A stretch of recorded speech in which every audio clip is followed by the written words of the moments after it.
Jadi memang PT Perusahaan Perdagangan Indonesia ini punya beberapa aset di Kota Tua ini, Pak. Iya, betul. Banyak sekali, bisa dibilang cukup banyak lah.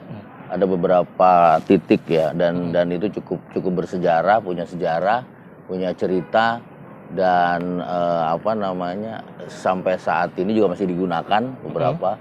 Dan yang pasti sejarahnya panjang sekali, sejak zaman Belanda bahkan. Dari zaman Belanda, oke. Iya. Mungkin kita bisa satu-satu lihat, Pak. Boleh. Nah, ini salah satunya nih. Ini gedung punya Kertaniaga. Jadi dulu Perusahaan Perdagangan Indonesia itu gabungan dari tiga BUMN juga ya. Jadi Kertaniaga, Pancaniaga sama Dharma Niaga. Nah, otomatis masing-masing tuh punya gedung ya. Punya gedung, punya aset yang tentunya setelah penggabungan menjadi aset milik kita. Nah, ini salah satunya. Ini Kertaniaga. Jadi kantor pusat Kertaniaga di sini. Ya. Dan ada beberapa blok di samping kiri dan kanannya. Oke, baik. Sekarang ini kan sedang pandemi COVID-19, Pak. Untuk PT PPI sendiri, bagaimana cara perusahaan menyikapi hal tersebut, Pak? Ya, memang kondisi saat ini cukup menyulitkan banyak aspek ya. Banyak titik, banyak semua sisi kehidupan ya ternyata. Nah, termasuk diantaranya perdagangan di kita secara perusahaan maupun di stakeholder di sekitar kita. Pasti berdampak ya, pemerintahan, masyarakat, vendor, kemudian customer dan sebagainya. Nah, tapi di sisi lain pemerintah, kita sebagai BUMN, bagian dari pemerintah, ada beberapa penugasan ke kita. Seperti untuk importasi gula, kemudian daging dan sebagainya, kemudian melakukan operasi pasar gula di beberapa tempat.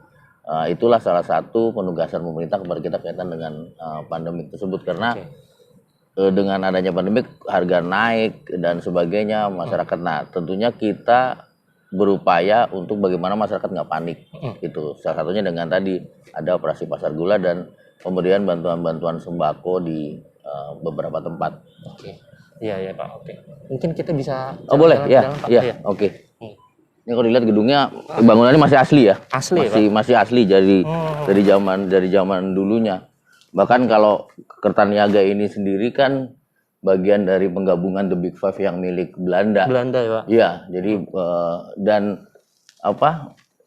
dari Kertaniaga dan sebelum Kertaniaga itu sudah memang mereka melakukan perdagangan seperti yang sekarang dilakukan oleh PPI. Jadi kalau bisa dibilang kita ini penerusnya, kita ini penerusnya dari mereka, tentunya demi kebaikan bangsa, tentunya dengan komoditi-komoditi yang kita sebagai andalan kita di Indonesia. Jadi Kertaniaga itu kalau nggak salah akhirnya masuk ke Dharma ya Pak, masuk ke Dharma Niaga terus akhirnya merger. Iya betul. Tahun 2003. Jadi ya di 2003 kita dengan tiga itu kita jadi satu perusahaan. Karena mungkin tiga ini punya kegiatan yang sama, cuma beda komoditi kan. Oleh karena itu pada saat PPI kegiatan yang aktivitas dilakukan oleh tiga BUMN sebelumnya itu kita lakukan. Jadi melakukan ekspor, melakukan perdagangan, melakukan impor, dan mendistribusikan barang-barang kebutuhan pokok. Oke. Ini juga di dalam aset PPI. Iya, betul aset PPI. Jadi tadi saya sampaikan ada aset-aset kita, dikelola oleh pihak ketiga ya, kita sewakan seperti itu. Jadi sangat bersyukur sekali lah ada yang memanfaatkan gedung milik aset punya PPI untuk digunakan dan masyarakat jadi bisa menikmati. Ini yang masih bagian dari Kertaniaga. Bagian dari Kertaniaga sekarang difungsikan sebagai museum 3D, Pak. Museum 3D, ya. Oke. Jadi kalau misalnya liburan anak-anak kecil nih seneng nih Pak di sini. Oh iya pasti. Ini kan yang lagi trennya sekarang seperti ini. Cuma karena kondisi sekarang jadi belum dibuka. Oke. Baik Pak. Kalau nggak salah toko merah ini juga aset milik PT PPI ya? Oh iya, jadi ini tadinya punya swasta, dibangun tahun 1730 ya. Zaman Belanda tentunya, punya swasta, kemudian beralih kepemilikan, terus akhirnya karena nasionalisasi semua aset milik pemerintah maupun milik BUMN zaman Belanda dulu ya. Akhirnya toko merah ini menjadi aset pemerintah dan diserahkan kepada PPI. Oh gitu. Iya. Gitu. Mungkin Bapak bisa jelaskan lagi Pak, rencana distribusi dalam negeri dan ekspor secara garis besar yang akan dilakukan PT PPI ke depan? Oke, jadi gini, perusahaan PPI ini memang kan dibentuk untuk mengelola perdagangan ya oleh pemerintah tentunya. Nah, kaitan dengan itu sehingga kita punya visi dan misi bagaimana komoditi-komoditi yang diproduksi oleh BUMN lain itu bisa terdistribusi. Oke. Di antaranya kita ada pupuk dan pestisida, itu diproduksi oleh BUMN, ada yang swasta juga. Nah, ada juga yang kita maklun di situ. Dan bahkan mereknya Dharma Brand istilahnya itu mereknya sudah sejak Dharma Niaga. Jadi sebelum PPI. Nah, Dharma Brand itu yang juga kita kembangkan dan ada beberapa varian produk yang cukup dikenal di pasar. Nah, kemudian selain itu juga ada farmasi. Bahkan cabang kita 32 cabang itu masih sisa 6 yang belum menjadi pedagang besar farmasi akan menjadi pedagang besar farmasi. Nah, kemudian juga kita importasi bahan berbahaya. Yang itu memang harus dikontrol oleh pemerintah. Oleh pemerintah karena baik importasinya maupun distribusinya. Nah, 3 komoditi besar itulah yang coba kita kembangkan di PPI. Ya. Jadi bahan berbahaya kita importasi, kemudian distribusinya juga harus dikontrol, kemudian pestisida dan farmasi, tentunya ada komoditi-komoditi lain. Nah, 3 komoditi besar ini yang kita coba distribusikan dan dikontrol secara sistem. Ya. Jadi baik pendistribusi importasinya, persediaannya maupun pendistribusiannya. Jadi semua by system, kemudian bisa dikontrol dan memudahkan customer kita. Ya, misalnya untuk farmasi itu nanti memudahkan pihak apotek atau toko obat memesan ke kita. Begitu juga kios-kios pestisida juga sama. Ini yang kita bangun di tahun 2020. Sehingga memudahkan kita mengontrol dan memudahkan customer kita untuk memesan apa dan sebagainya. Itu rencananya. Baik.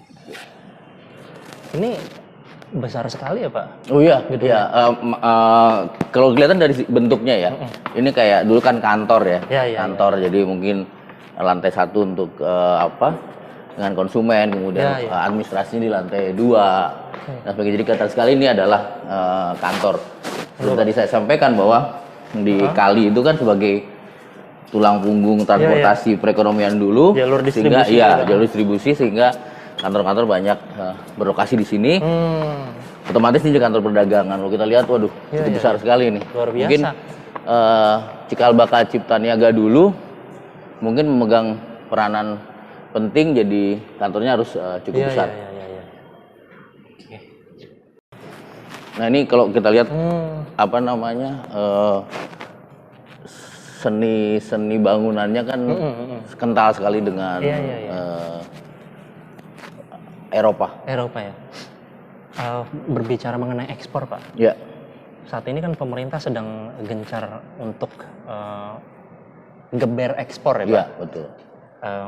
Pemerintah melakukan banyak sekali strategi untuk itu, dan apa yang bisa PPI manfaatkan atas itu, Pak? Iya. Jadi memang kalau tadi saya sampaikan banyak komoditi strategis kita yang kaitan dengan penugasan pemerintah itu kan impor ya. B2 itu impor, kemudian ada penugasan gula dan daging itu impor.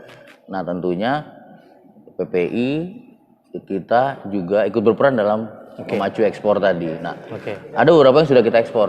Kopi, kemudian ada hortikultura juga ada yang sudah kita ekspor ke Singapura. Dan kita juga punya representative office di beberapa negara. Seperti saat ini yang kita udah punya itu di Taiwan, kemudian di Cina dan di Mesir. Ya. Nah, nanti akan kita kembangkan lagi. Nah, itu tugasnya adalah mewakili kita, ya, untuk melakukan kerjasama ekspor di sana. Nah, itu yang akan kita galakan di Indonesia sendiri, di dalam negeri. Kita mencari vendor-vendor untuk membackup kita kaitan dengan ekspor. Yang tentunya yang banyak itu adalah pertanian ya. Kopi, kemudian sayur mayur, buah-buahan. Kita juga sudah ada rencana ekspor buah nanas. Seperti itu. Ini kalau saya lihat kayak seperti banyak tenan-tenan, ya mungkin sekarang kosong karena sedang COVID. Iya, Pak. iya. Ini UMKM atau apa Pak?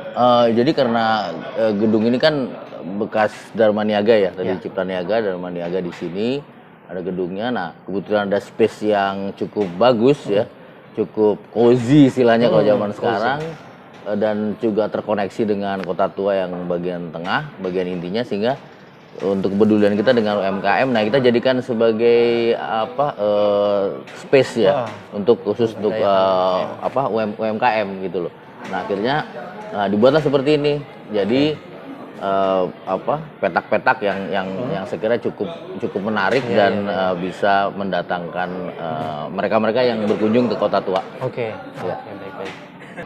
Gedung Rotterdam Lloyd ini juga milik PT PPI Pak? Oh iya, jadi Rotterdam Lloyd ini dulu perusahaan pelayaran ya, perusahaan pelayaran milik Belanda yang memonitor jalur pelayaran di kali yang di depan itu yang dari laut. Kemudian ada menara, kalau kita lihat ada menara kembar di sana. Nah itu yang untuk memonitor arus bolak-balik kapal. Nah ini mungkin kantor administrasi, macam kantor administrasinya dari Rotterdam Lloyd. Bagaimana PPI berkomitmen untuk secara bertahap mengembangkan skema bisnis dengan menciptakan nilai tambah Pak bagi produk-produk yang diperdagangkan? Oh iya, jadi selain tadi kita mendistribusikan komoditi-komoditi yang punya BUMN lain sebagai perusahaan perdagangan, kita juga membuat nilai tambah, terutama untuk ekspor ya. Karena kita tahu bahwa ekspor itu komoditi di Indonesia itu cukup terkenal ya, misalnya kacang mete, kemudian kopi, kemudian hortikultura, sayur-sayuran dan sebagainya, buah-buahan. Nah, kita akan coba perikanan juga, produk-produk ikan. Nah, yang jadi kelemahan kita adalah pada saat kita ekspor, yang kita ekspor adalah bahan mentah. Nah, sementara yang dibutuhkan oleh negara pengimpor di sana atau negara tujuan itu ada nilai tambah, sehingga kadang-kadang diambil oleh negara lain, dikasih nilai tambah, baru diekspor lagi ke negara tujuan. Nah, oleh karena itu kita akan mencoba untuk memberikan nilai tambah di komoditi ekspor tersebut sehingga harganya bisa lebih mahal. Nah, yang jadi sasaran kita tentunya UMKM yang kecil-kecil, baik dari pertanian, perkebunan maupun perikanan seperti itu. Nah, kita kan ada komoditi ikan tuna ya, kaleng dan sarden juga, itu juga nilai ekspornya cukup besar, permintaannya di negara tujuan cukup besar. Itu. Rencana optimalisasi aset potensial menjadi salah satu program kerja utama. Apa yang PPI lakukan untuk memaksimalkan potensi tersebut, Pak? Nah, seperti tadi kan bahwa kita punya sejarah yang panjang ya. Jadi penggabungan beberapa perusahaan zaman Belanda kemudian digabungkan menjadi beberapa perusahaan di zaman Indonesia baru merdeka, kemudian dikecutkan lagi menjadi 3, kemudian dikecutkan menjadi 1. Nah tentunya aset yang dimiliki oleh perusahaan-perusahaan tersebut dari awal itu cukup banyak. Nah akhirnya kita punya cukup banyak titik aset yang tersebar di seluruh Indonesia. Nah yang itu harus kita kelola, kita maksimalkan, apakah mau kita jual kepada BUMN misalnya atau pemerintah provinsi, atau kita sewakan. Nah itu yang kita akan laksanakan ke depan. Tentunya sudah ada yang disewa seperti tadi ya, beberapa udah disewa, kemudian di beberapa daerah juga ada yang disewa. Nah itu yang kita optimalkan, kita pasarkan ke beberapa pihak yang berkeinginan untuk menyewa. Lokasinya cukup strategis, hampir di semua kota lokasinya cukup strategis gitu. Tinggal memang kondisinya yang berbeda-beda. Ada yang siap untuk digunakan, ada yang belum. Nah oleh karena itu pola-pola penyewaan atau pemanfaatan aset sesuai dengan aturan Kementerian BUMN, nah, itu kita lakukan. Gitu. Ada yang BOT, ada yang sewa pakai, ada yang ini. Nah itu tentunya buat PPI juga salah satu menambah income buat perusahaan, sambil juga aset tersebut tidak akan rusak tentunya kalau digunakan oleh pihak lain atau oleh kita sendiri. Kantor-kantor kita juga di beberapa daerah juga menggunakan aset-aset kita yang lama. Pak? Semua rata-rata menggunakan aset kita yang lama. Jadi kantornya cukup ikonik jadinya. Tidak seragam tapi menggunakan aset-aset kita yang lama. Dan aset-aset di kota-kota lain juga ada yang bersejarah juga. Oh iya, gitu ya, tentunya. Pasti kan mereka adalah kantor-kantor cabang dari perusahaan-perusahaan Belanda atau kantor-kantor cabang dari perusahaan-perusahaan yang sebelumnya. Yang jadi kantor kita atau jadi aset kita di perusahaan. Itu. PPI itu sudah bisa dibilang sudah berdiri sejak awal kemerdekaan lah, bahkan sebelumnya kan, punya sejarah yang cukup panjang. Tentunya ke depan PPI bisa menjadi apa ya, katalisator, motivator dan motor untuk perdagangan di Indonesia, baik dalam negeri maupun terutama untuk ekspor. Untuk ekspor ya, tentunya tugas-tugas sebagai BUMN tetap dilaksanakan, penugasan dan sebagainya, tapi mencoba untuk menjadi perusahaan yang bisa membangkitkan ekspor kita lagi, perdagangan, karena sumber daya alam di Indonesia cukup banyak, baik pertanian, perikanan, kehutanan dan sebagainya. Jadi cukup banyak yang bisa kita lakukan. Nah, PPI menjadi perusahaan BUMN yang bisa membuat nilai tambah dan untuk kegiatan memacu ekspor kita. Oke. Ya. Itu. Baik, terima kasih Pak Dirut. Iya, sama-sama. Terima kasih, Mas.